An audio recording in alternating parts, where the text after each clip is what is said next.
Hello, everyone on Patreon. Thank you so much for voting this month on the bonus movie review. And the winner this month is, drumroll please,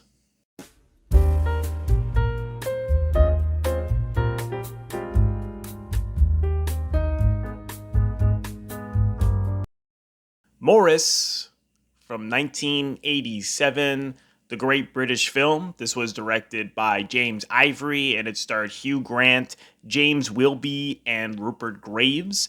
Hadn't seen this film before, and I must say I was deeply moved by it. I really, really liked it. And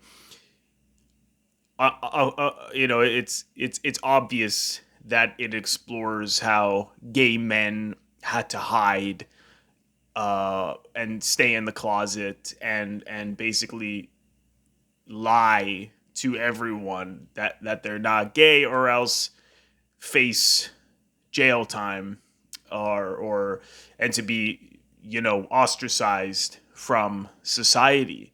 So it explores and it centers around these two rich young men at school, and played by Hugh Grant and James Wilby, who I'm less familiar with. This affair begins between them, and one of them he leaves school. He gets kicked out of school because they begin to rebel, and he refuses to apologize, so he leaves school. But their affair resumed later on. Hugh Grant has Maurice come over to his house and visit the family. And what I liked, as soon as that happened, this is when the director started to cut in on certain reactions. And for example, the housekeeper and the servants you sense the suspicion of the relationship between Hugh Grant as Clive and Maurice,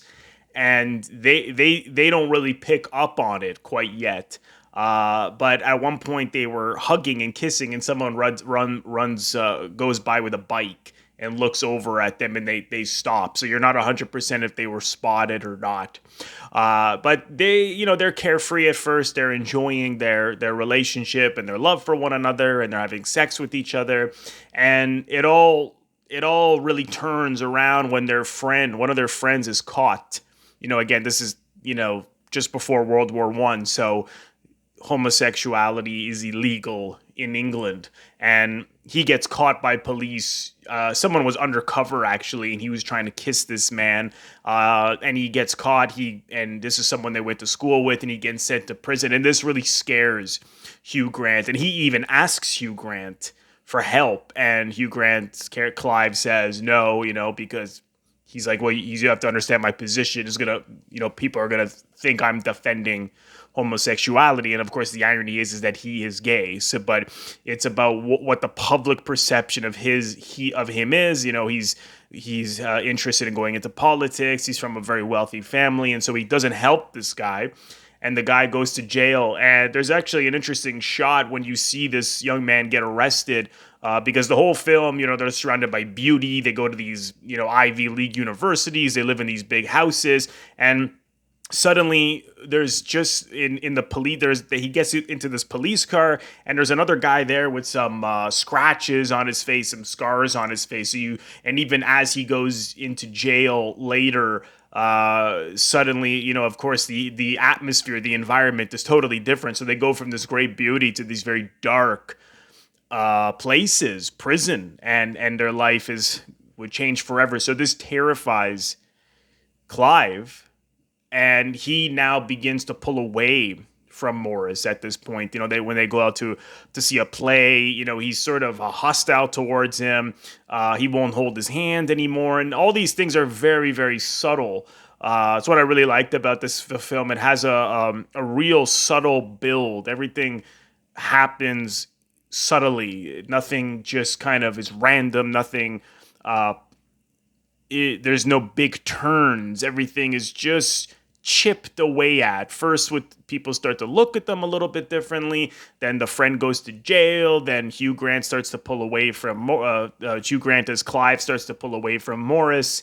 And it's just this very beautiful gradual build because it's a large story. It takes place over a number of years, and so at this point, what's interesting about Clive is that he is the one to end the relationship.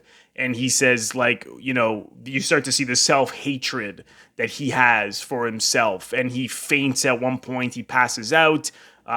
His mental health starts to deteriorate. And you begin to see that these people started to hate who they were because of the ways in which society was treating them. And so they feel as though something's wrong with them. Maurice doesn't feel that way yet. You still feel as though he's happy with how things are.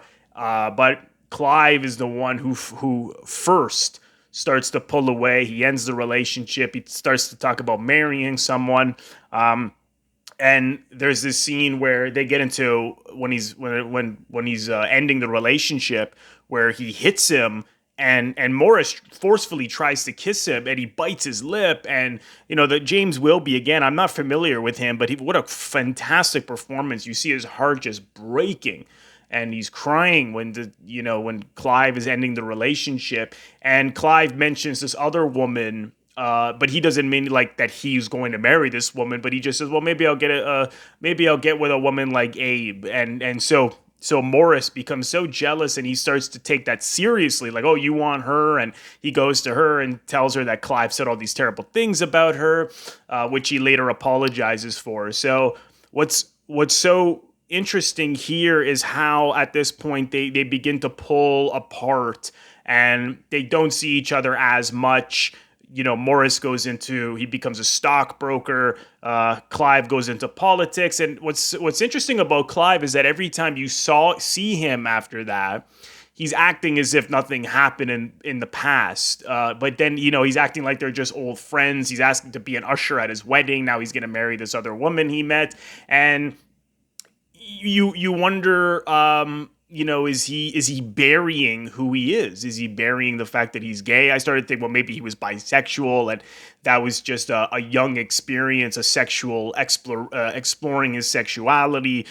You don't really know, but he has this conversation. Maurice is clearly gay, and he has this, because you see how troubled and heartbroken Maurice is at the fact that they can't be together. But he continues with the facade as well. He goes to the wedding, he smiles, and you see how this is really, it's hard to watch. To think that this still happens today, that people have to hide depending on where they live.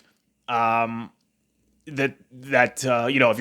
you're in a more liberal country or liberal minded city, then you can be who you are. Obviously we've come a long way since 1909 until just after the war, when this film takes place.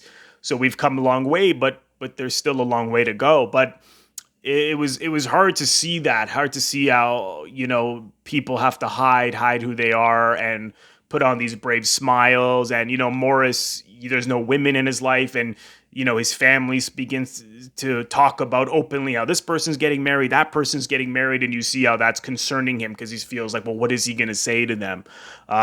He even starts to go into boxing. It's almost like he went into some, taking up sports as a way to hide. He felt as though that people wouldn't suspect him. He doesn't say that, but that's the way I took it. That you see even in the change rooms, as men are in the showers naked, he's looking at them almost upset. It's like the people, not that he necessarily wants those men, but it's reminding him of how he is cut off from his sexuality, that he cannot be open into the world and into his family about who he is. And that's really upsetting. But again, like I say, Clive eventually does bring up their past and says, "Oh, it's behind us," and he gives him a kiss on the hand as if, "Oh, it's a kiss for what happened." And he's almost condescending towards Maurice, and Maurice feels like, well, what is he going to do about it? And they split from there. But I was never really quite certain about Clive, and then towards the end, you get more of an impression of whether he is really still hiding, or maybe, like I said, is he bisexual, or is he just willing to bury his feelings, whereas Maurice can't? or bury who he is, whereas Maurice can't?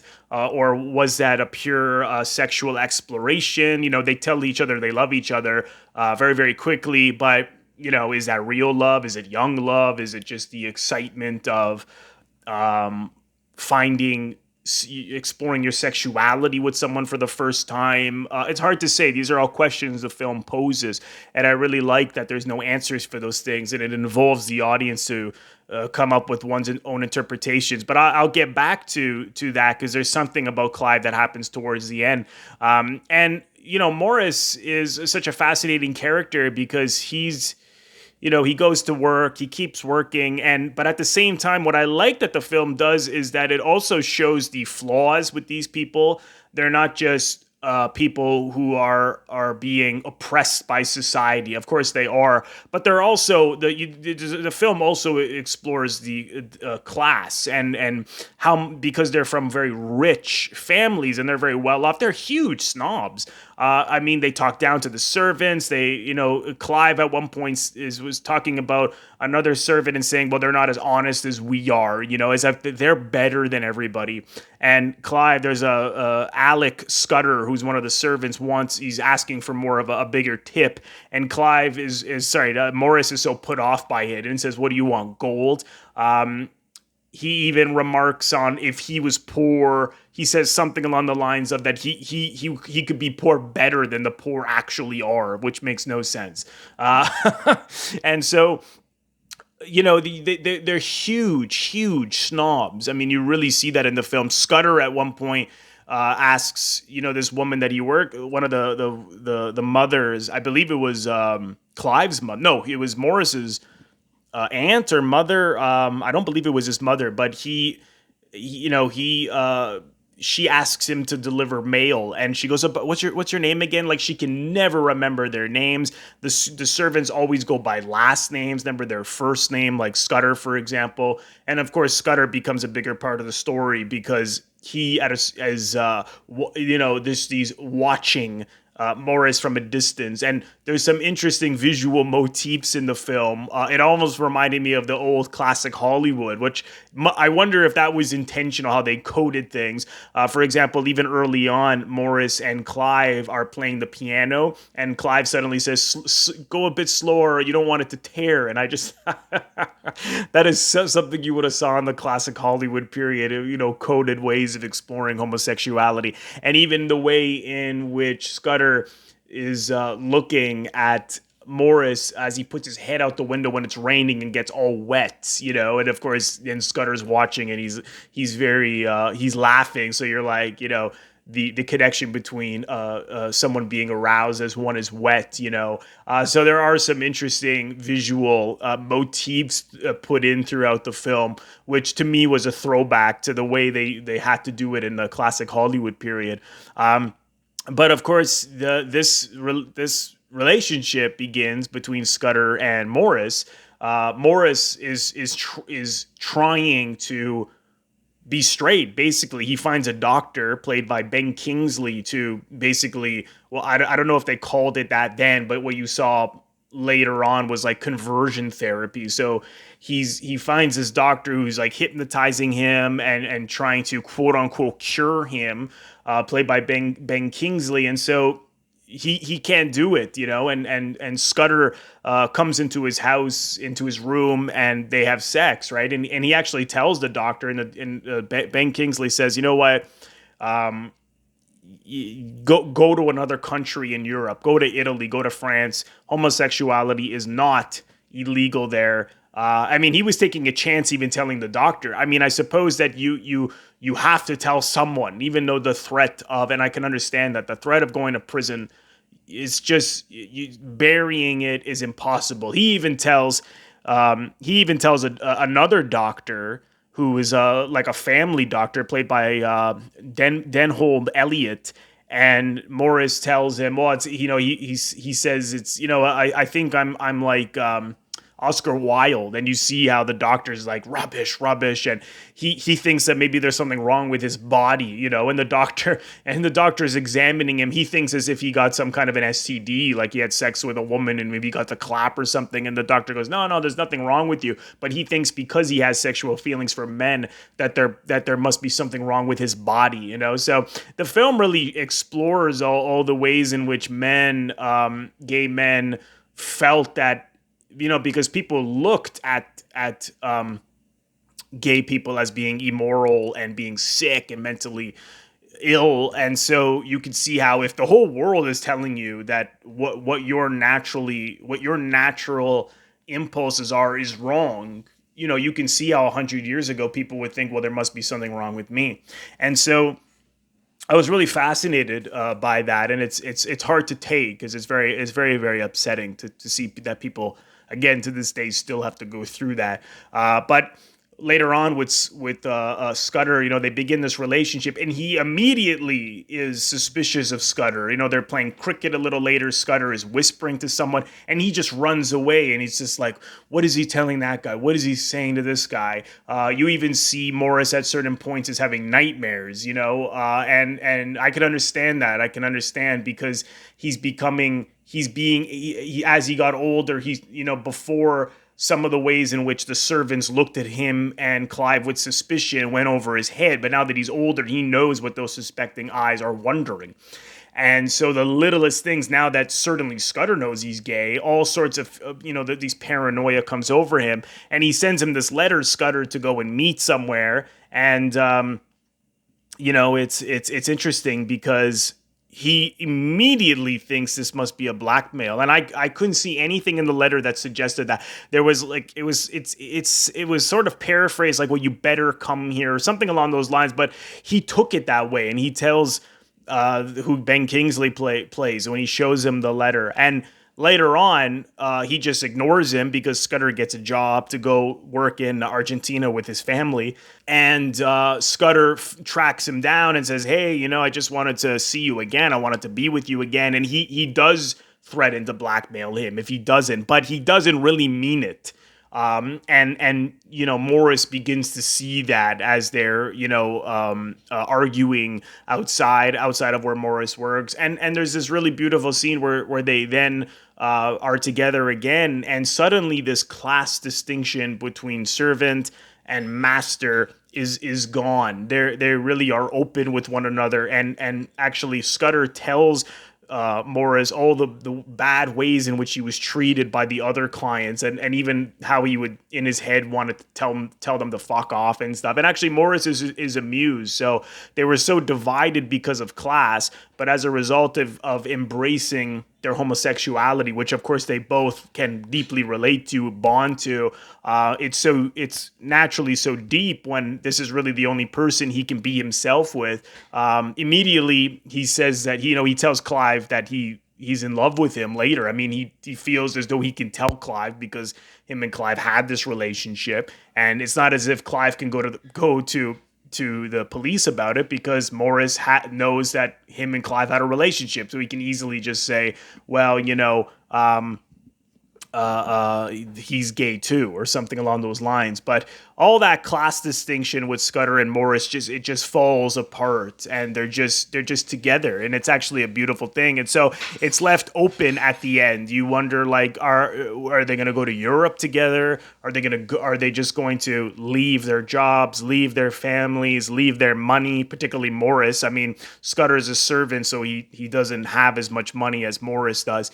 Is Maurice going to leave everything so he can truly be himself? It's a question mark. And there's a beautiful moment with Clive towards the end where Clive is looking out the window right after Maurice tells him what happened with Scudder, and he flashes back to the two of them in school, and he's just seeing, it's like a POV shot. Actually, no, it's an objective shot of looking at Maurice smiling, laughing and waving, I imagine, naturally at Clive to come over. So that's when I thought, does he still have feelings for Maurice? Is he in love with Maurice? Is he gay? Is Clive gay? Has he buried has he just pretended a lot better than Maurice could all these years? or does he just feel bad for Maurice because, you know, at the same time they are very good friends? Is he concerned that what's going to happen to Maurice? Is he worried that he's never going to see Maurice again because now Maurice is going to go live somewhere else in Europe? All these question marks, which I love. I mean, these are the kind of films I like because they're complicated in psychological ways. I mean, this film has a real simplicity as well, but they pose questions and all the things that I pointed out. So I felt it was optimistic in a lot of ways because I felt as though Scudder and Maurice were going to go somewhere where it's not illegal. But then it's tragic on the other hand because they'll never be able to see their family again. They'll never be able to go home again, and that's quite sad. But you got to look at it this way: what is the better option for them? To hide, and put on a facade, even though they're amongst family and friends, supposed friends, or be themselves, be truly themselves, and carefree and not worry about being, you know, put in prison or who's looking over their shoulder, and being able to be loved together. What's the better option? Now, naturally, I think the second one is better. You know, go off to Europe, be in love, be together. And yes, it's sad that you'll never see your family again, but you can now be together without worrying about being put in prison. And that to me is my hope for these characters. But I thought it was a great film. I really, really liked it. I haven't seen too many films directed by James Ivory, so I'm certainly going to see more. But I thought it was a wonderful film with fantastic performances from the entire cast. And I'm really glad that it won this month. So thank you so much for voting. For those of you who suggested it, that I put it on the poll, thank you so much. I hope that you've enjoyed this review, and I will see you in the next video.